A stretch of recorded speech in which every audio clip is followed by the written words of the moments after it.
All right. Welcome back, everyone, to Mindful Leadership Beyond Borders. Betska K-Burr, the Guru Coach with Raj Vashisht. And we have a delightful guest. You are really going to love her. Her name is Payal Nanjiani. And we are discussing one of the most important topics for our world today. And it's about transitioning from the old era of leadership in the Kali Yuga to the new era. And in part one, we discussed the characteristics, the behaviors that are required for leaders in the new era. And as I remember here, Pyle, we want to touch on spirituality, as you mentioned that one word, and we never went there, but let's make sure we keep that in our conversation. So what's your recommendation? How do leaders pivot from how they're used to acting in the Kali Yuga era to what is going to be expected of them in the new era? And as you said, it's already happening, right? It's already happening. So how would you help them? How do we help them pivot? What comes to my mind, Betska, after teaching and leaders for more than 20 years, I would say that if you want to make that transition, it has to be done in three ways, three steps. Step number one is start moving from power to purpose. Don't think about what you want. Think about what you are here for. What do you want to deliver? Right? So prioritize people, prioritize society, prioritize the community, prioritize the values, the organization alongside the profit. So move from power to purpose and impact. At the end of the day, can we ask ourselves, what impact did I create today? Not what impact I created after 1 year, but every single day. Can you just sleep with that thought? What impact did I create today? What did I do today that brought me closer to my purpose? Am I working with purpose, or am I just working because I'm getting a good salary, a good package, and I'm going to just grow in the company and that's what my aim is? If you're going to work without a purpose, I'm going to tell you, you're going to be very frustrated. Because at the end of the day, the hierarchy in the organization is very narrow. Not everybody makes it to the top. Not everybody becomes a C-suite leader. So it's very, very tight, and it takes many things to reach to the top, not just your skill or your hard work or your credentials. Now, in that crowd, when you come to the mid-level, there's a lot of crowd in that hierarchy. If you don't have a purpose and you don't know the impact you are creating, you're going to get frustrated. So that's one of the things. Second is be adaptable and be highly innovative. We resist change. Many of us resist change, right? We blame technology. We say, why is technology here? Work was going on fine. So the generations coming ahead, the eras coming ahead will need a lot of adaptability, a lot of flexibility, and a lot of innovation mindset. Every time you have to think of something new. I won't be surprised very soon we are going to be in the meta world.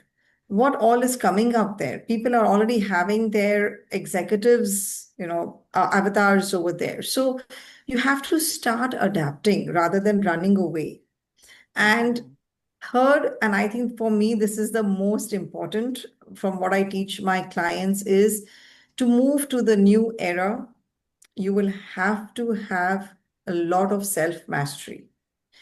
Self-mastery is very different from, I would say, emotional intelligence. Very different. Because emotional intelligence is where you are trying to balance emotionally the internal and the external situations, which means your interaction with others as well as yourself. So it's a balance.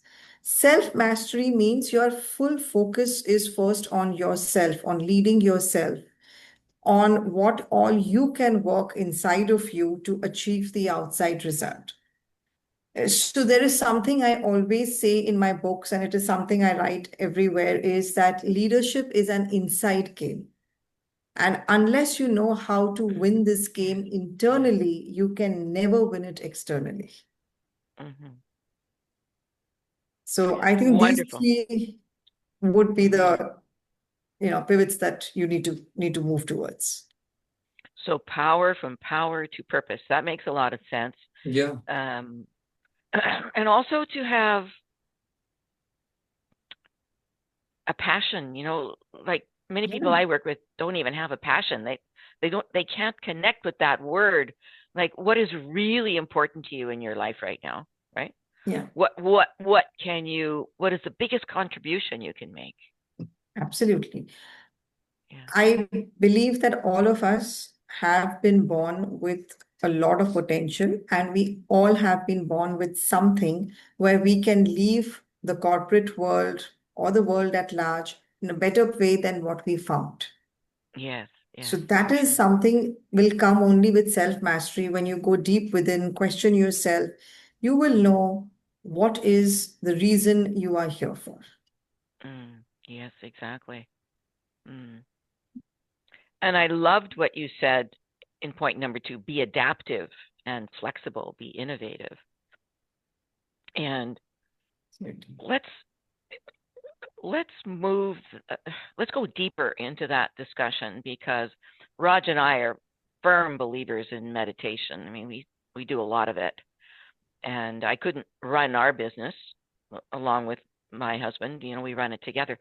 Mhm. I couldn't run it without that insight that I'm getting, those innovative ideas that I'm getting. I write my books from my meditation practice. They don't come I from resonate. logic or doing AI, or I they don't come resonate. from there. Yeah, you resonate. Yeah, it's the same way, huh? That's good. Yeah. So being adaptive and flexible and highly innovative. So let's talk about spirituality now. It's become very clear to me that in the Kali Yuga era, we lost touch with our spirituality for the most part. Mhm. Even the religions, the religious leaders kind of lost touch with that. I mean, when I look at the abuse that happened in our schools, our residential schools that were run by the churches, um, very disturbing, but that's the way it was. But that's not what we want. We want our children to be safe in the future.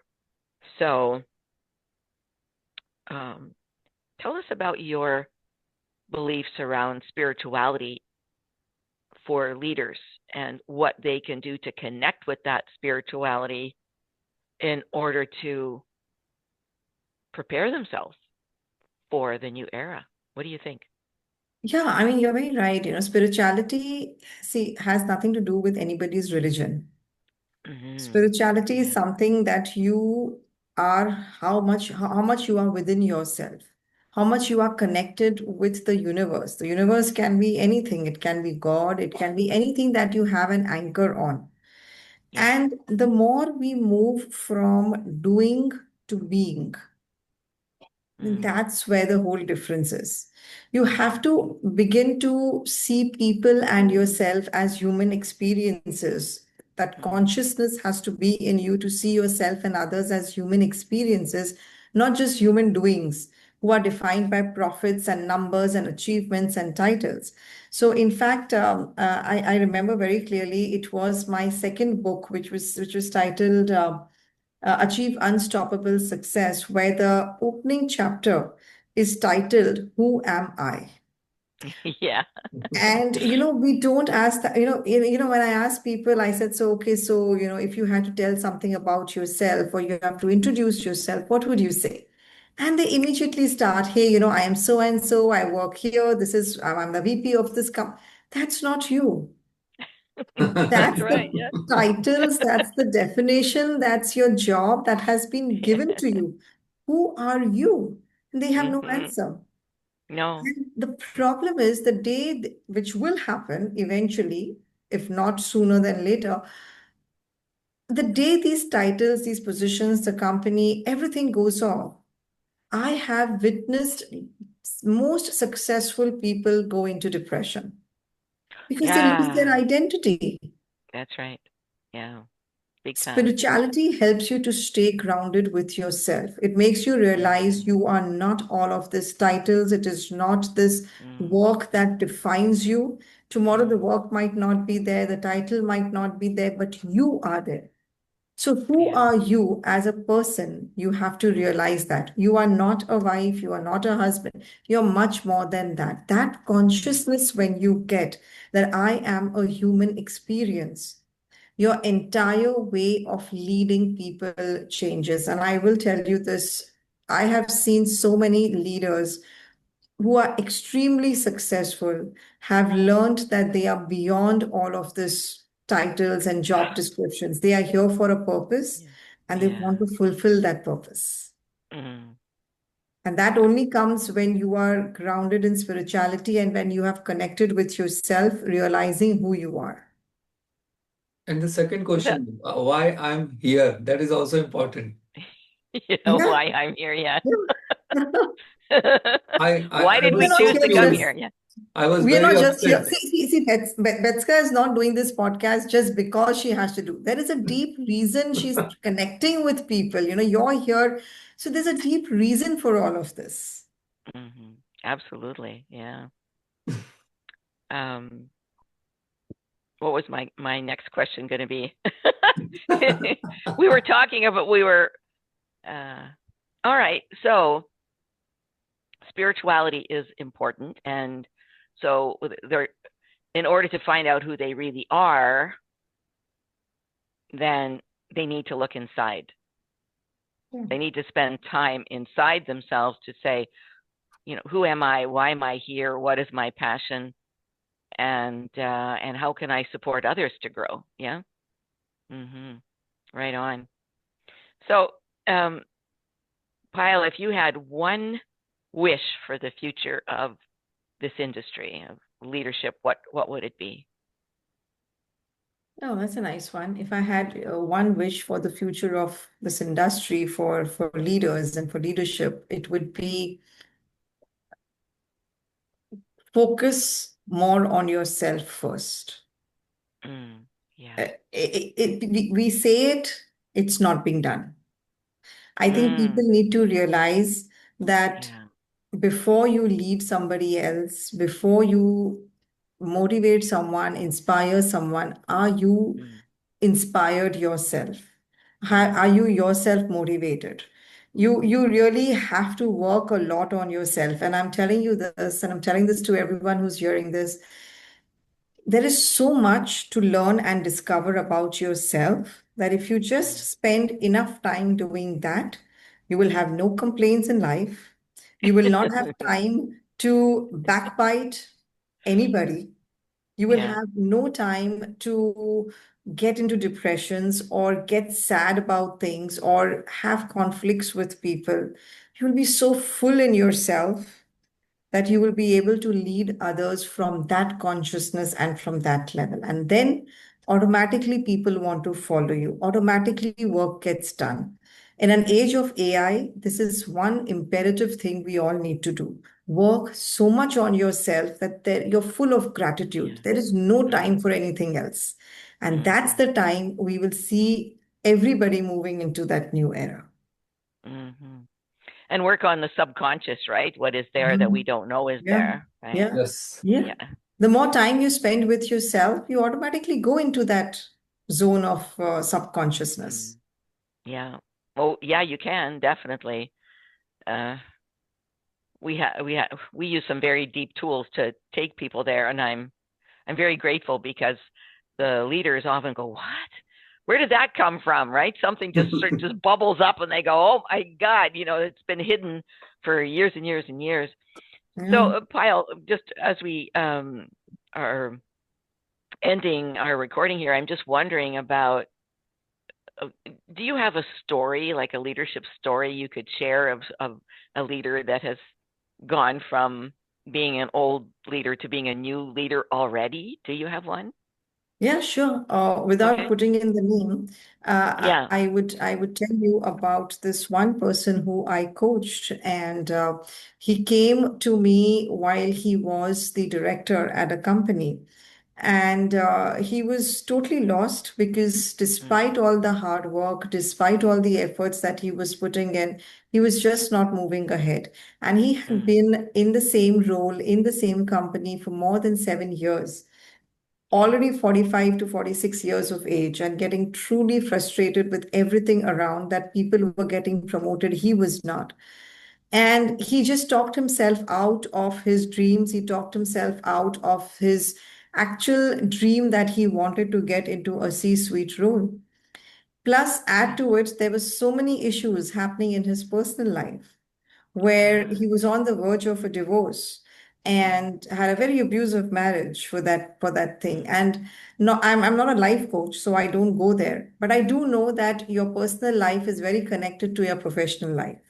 So I do get into talking about those things also with them, that why is it happening, what's happening. And I came to know through that the reason he always felt that, the reason he was not able to give his best was because he always told himself, I'm not enough. And where did that come yeah. from? That came from his childhood. Yes, exactly. Yeah. He had a huge family. His father had expired and had died. His father had died very early in his, when my client was really, he said he was only 10 or 11 years old. Father had died. Mom is the one who was doing everything. There were five of them, five siblings. And he took it on himself, being the oldest. He took it on himself that he has to be the provider. He has to do everything. But Ah, constantly he was hearing this in his home. It's not enough. It's not enough. You're not doing enough. We need more. We yeah. need more. So that somewhere came to his mind that I'm not enough. So even if Mm, he would put up a presentation, "No, I'm not enough. This is not good."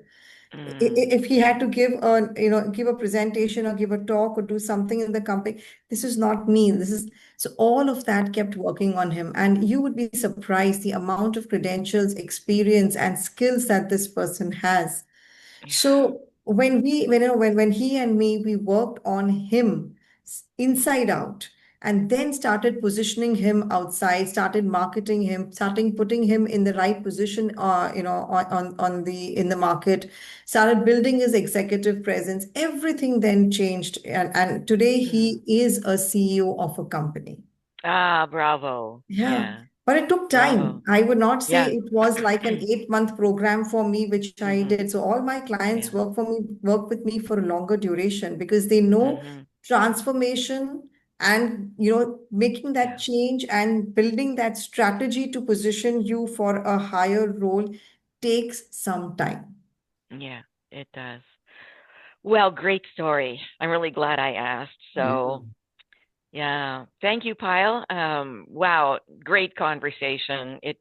As I said earlier, the time is now to have these difficult and challenging conversations. We need to have them in order to prepare leaders for the new era. So, thank you for being with us today. We greatly loved you. Thank Thank you. you.